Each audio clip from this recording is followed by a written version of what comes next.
Hello everybody, मैं doctor Taufiq Hussain, associate professor in higher education.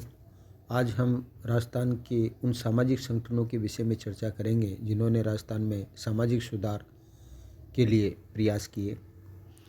देखिएगा, जैसा कि आप जानते हैं कि राजपूत रियासत में विभिन्न प्रकार की सामाजिक बुराइयां विद्यमान थी, जैसे सती प्रथा, दास प्रथा, कन्यावाद, सादरी प्रथा, त्याग प्रथा, मानव व्यापार, समाधि प्रथा, डाकन प्रथा, बाल विवाह, डाबरिया प्रथा आदि अनेक प्रकार की बुराइयां हैं वो विद्यमान थी। और इन बुराइयों को दूर करने के लिए है वो काफ़ी प्रयास भी किए गए।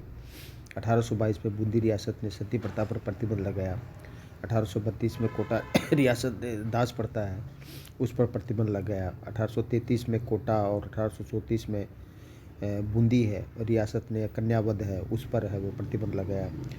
और जो 1961 के अंदर है वो सादड़ी प्रथा है, मतलब जिसको बंधुआ मजदूरी प्रथा कहा जाता था, उसको दूर करने के लिए है वो एक प्रकार से कानून बना और 1961 के कानून के द्वारा पूरे राजस्थान में इस प्रथा को बंद किया गया। जोधपुर रियासत के अंदर 1841 के अंदर त्याग प्रथा है उसको बंद किया गया। और इस प्रथा के अंतर्गत क्या था कि जो लड़की के पिता है उसको दान दक्षिणा के अंदर है वो काफ़ी दान दक्षिणा है वो देना पड़ता था। उसको त्याग प्रथा कहते थे। तो इस पर जोधपुर रियासत ने 1841 के अंदर है वो प्रतिबंध लगाया।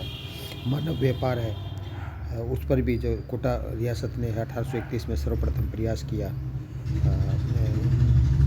लेकिन 1847 के अंदर है वो जयपुर रियासत ने इस पर प्रतिबंध लगाया।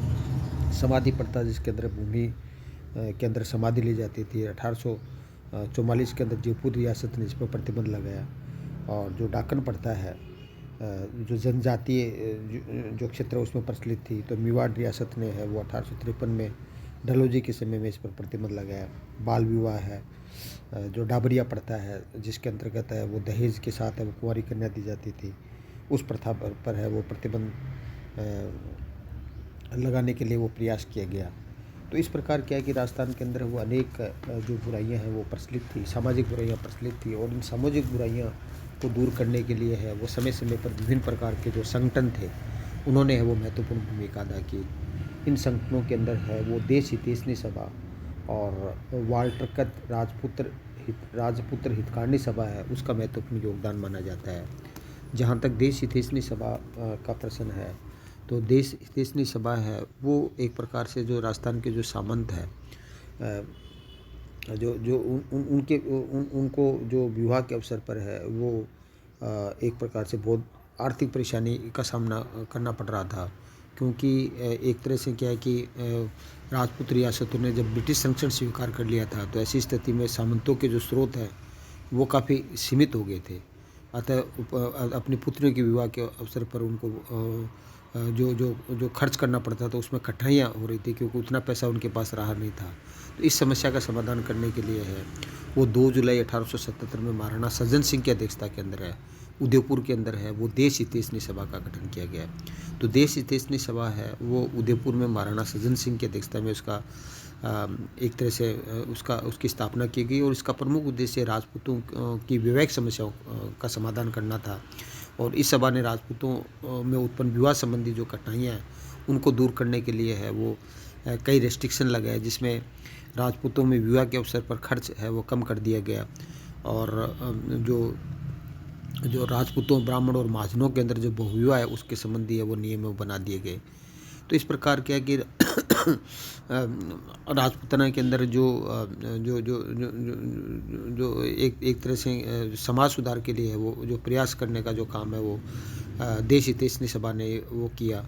और देश हितैषणी सभा ने विभिन्न नियमों से राज्यों के अंदर जो शादी विवाह है उसमें त्याग का खर्च कम करने के लिए एक अनुकूल वातावरण है वो तैयार करने का है वो काम किया। तो क्योंकि इसने विवाह संबंधी नियम नहीं बनाए थे, देश हितैषणी सभा ने न केवल टिकाऊ रीत पर नियम बनाए थे, लेकिन कुछ शर्तें हैं वो लागू कर दी गई थी। तो इस प्रकार देश हितैषणी सभा ने है वो एक राजस्थान में सामाजिक सुधार के अंदर है जो राजपूतों में विवाह संबंधी जो समस्या उसको समाधान करने के लिए है, और जो जो जो जो महत्वपूर्ण वो कार्य किया। इसके पश्चात जो दूसरी महत्वपूर्ण संस्था थी वो वाल्टरकत राजपुत्र हितकांडी सभा थी।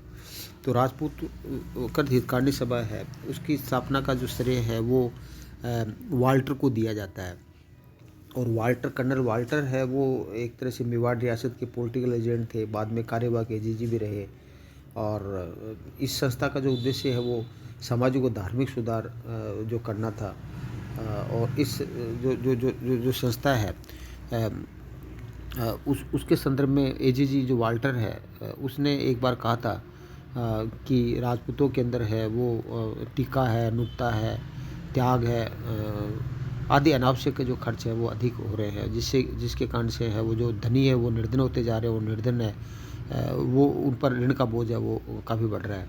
इसलिए इनके सुधारों की आवश्यकता है। इसलिए ऐसी स्थिति के अंदर क्या कि वाल्टर ने है वो 1877 में राजस्थान के सभी जो पॉलिटिकल एजेंट है उनको एक पत्र लिख करके प्रत्येक राज्य से एक अधिकारी और एक चारण और एक जागीरदार है वो 1888 में है वो अजमेर भेजने के लिए लिखा। और 9 मार्च 1888 को भरतपुर, धौलपुर और बांसवाड़ा को छोड़ करके सभी रियासतों के जो प्रतिनिधि वो अजमेर में एकत्रित हुए। और यहाँ पर इस सभा ने है वो मृत्यु भोज है, जिसको नुक्ता कहा जाता था, संबंधी खर्च कम करने, लड़के और लड़की की विवाह योग्य जो आय है उसको निश्चित करने के प्रस्ताव है वो इस अधिवेशन के अंदर पारित किए गए। और 22 फरवरी 1889 को अजमेर में पुनः राज्यों के जो एक प्रतिनिधि एकत्रित हुए, जिसमें कुछ नियम पारित करने के अलावा इस सभा ने का नाम है वो वाल्टरकत राजपुत्र हितकांडी सभा है। वाल्टरकत राजपूत हितकांडी सभा है, इसका नाम रख दिया गया। और जो इस वाल्टर हितकांडी सभा का जो अध्यक्ष है वो स्वयं एजीजी वाल्टर बने, और अजमेर के कमिश्नर उसको उपाध्यक्ष बनाया गया, और एक सचिव है वो बना दिया गया। इस जो वाल्टर हितकांडी सभा है उन्होंने बहुविवाह को पूर्णतः समाप्त करने के नियम बनाए, और विवाह निश्चित होने पर वे उपहार जो लड़की के पिता के पक्ष की ओर से दिए जाते थे उसको टीका कहते थे, और लड़के के पिता के पक्ष की ओर से जो दिए जाते थे, उपहार दिए जाते थे, उसको रीत कहा जाता था। तो वाल्टर कर्थ राजपुत्र हितकांडी सभा ने जो टीका और रीत की जो प्रथा है उसको बिल्कुल समाप्त कर दिया, और विवाह की कम से कम आयु लड़की के लिए 14 वर्ष और लड़के के लिए वो 18 वर्ष है वो निश्चित कर दी। तो इस प्रकार जो वाल्टर कर्थ जो हितकांडी सभा है उसने उसमें राजस्थान में जो राजपूत समाज है उसमें जो फैली सामाजिक बुराइयां उसको दूर करने के लिए वो महत्वपूर्ण भूमिका, बहुत ही सराहनीय कार्य किया। और वाल्टर हितकांडी सभा के द्वारा जो बनाए गए जो नियम है उनको अधिकांश राजपूत जो है उन्होंने स्वीकार कर लिया। लेकिन 1924 के बाद में ये संस्था है वो थोड़ी है वो शीतल पड़ गई। लेकिन फिर भी इस सभा ने राजस्थान के अंदर राजनीतिक जागृति पैदा करने में समाज सुधार या सामाजिक जागृति पैदा करने में वो महत्वपूर्ण भूमिका अदा की। तो इस प्रकार जो वाल्टर का जो सभा है उसने जब पुत्र पुत्रों की जो आयु है वो निश्चित कर दी, 14 और 18 वर्ष है, और टीका और रीत प्रथा है उसके नियंत्रित करने के लिए नियम बना दिए, और भू प्रथा को नियंत्रित कर दिया गया। तो इस प्रकार राजस्थान के अंदर जो सामाजिक सुधार करने के अंदर है वो वाल्टरकत हितकांडी सभा और देश हितैषणी सभा है, इनका महत्वपूर्ण योगदान माना जाता है। इसके अलावा है राजस्थान के अंदर जो सामाजिक सुधार करने के अंदर है और शिक्षा का प्रसार करने के अंदर है वो आर्य समाज का भी महत्वपूर्ण योगदान माना जाता है। और आर्य समाज के संस्थापक स्वामी दयानंद सरस्वती 1865 में करौली आते हैं, अतिथि के रूप के अंदर है, और वो किशनगढ़, जयपुर और पुष्कर, अजमेर वगैरह के अंदर है वो उपदेश देते हैं। और जो स्वामी दयानंद सरस्वती दूसरी बार 1881 में भरतपुर आते हैं, और वहाँ पर ही जयपुर, अजमेर, ब्यावर, भरतपुर, बनेड़ा, चित्तौड़गढ़ पहुँचते हैं, और श्यामल दास है वो उनका स्वागत करते हैं। और मेवाड़ के महाराणा सज्जन सिंह के अनुरोध पर वो उदयपुर भी आते हैं, और वहाँ उदयपुर के महाराणा उनका आदर सत्कार करते हैं। तो इस तरह से क्या है कि स्वामी दयानंद सरस्वती है वो 1882 में उदयपुर आते हैं, और वहाँ वो सत्यार्थ प्रकाश का दूसरा संस्करण की भूमिका है वो भी लिखते हैं। और 1883 के अंदर है वो पोपकार्णी सभा है उसकी भी स्थापना वो करते हैं। तो इस प्रकार क्या है कि स्वामी दयानंद सरस्वती है उनका भी है वो राजस्थान के अंदर सामाजिक सुधार के अंदर महत्वपूर्ण योगदान माना जाता है, जिसका अध्ययन है वो हम अलग से जो व्याख्यान है उसके अंदर चर्चा करेंगे कि स्वामी दयानंद सरस्वती है उनका है वो राजस्थान के अंदर है वो सामाजिक सुधार के अंदर है वो क्या योगदान था। उसका अलग व्याख्यान के अंदर चर्चा करेंगे। तो आज हमने देखा कि राजस्थान के अंदर जो अनेक प्रकार की जो सामाजिक बुराइयां थी, उनको दूर करने के अंदर देश हितैषणी सभा, जिसकी स्थापना 2 जुलाई 1877 को महाराणा सज्जन सिंह की अध्यक्षता के अंदर है, वो देवपुर में की गई थी। उन्होंने महत्वपूर्ण कार्य किया। और उसके पश्चात है वो जो एजेजी जो वाल्टर था, उसके द्वारा स्थापित जो राजपुत्र हितकारिणी सभा है, वो उसने एक तरह से क्या है कि राजस्थान में सामाजिक सुधार के लिए वो महत्वपूर्ण है, वो प्रयास किए। तो थैंक यू। जय हिंद, जय भारत।